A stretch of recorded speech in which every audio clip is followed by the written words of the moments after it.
Okay, so just a quick review on our new shower, a Redring Dash, which is an 8.5 kilowatt model, which heats the water as it goes through, so electric shower. Now, the previous one we had was a Redring Plus Extra, and the difference you'll see there is that it's got a button in the middle and it's got a few LED lights on it. That's 18 years old, so that was the reason we bought a Redring again, and we had to buy 8.5 kilowatt because that's what the cable allows. Now, when we initially started to use it, it worked, but with this head, it was not good. The water was drooping through it, so it really didn't have enough pressure to have a pleasant shower like we used to get with the previous one. So we thought maybe that it was because it was an inferior model.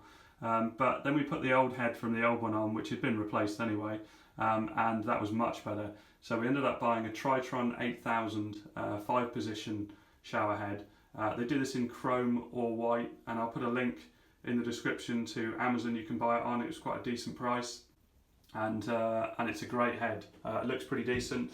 The twist is great, so it's really easy to change the position.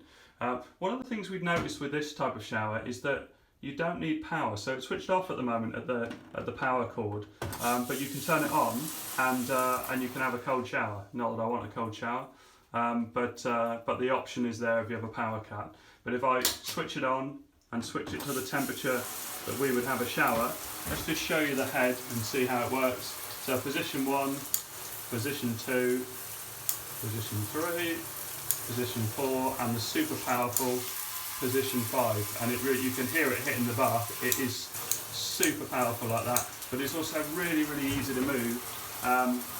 Let's just switch that off. You can actually remove the front part of the head to do some cleaning, and apparently the nozzles are easy clean as well. So yeah, that's it really. The Redring Dash, really pleased with it. As I say, if I was buying again, this is already fitted now, but I would buy one with a button, because we got used to being able to pull the cord, press a button, get in after about 30 seconds, and it was at the right temperature.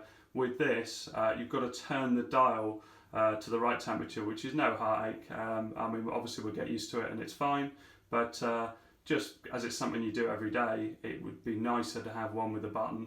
But I do still recommend the Redring Dash. But if you also have any problems with water pressure, then if you go for a head like this, then it certainly increases the pressure. Alright, thanks very much for watching. Please subscribe.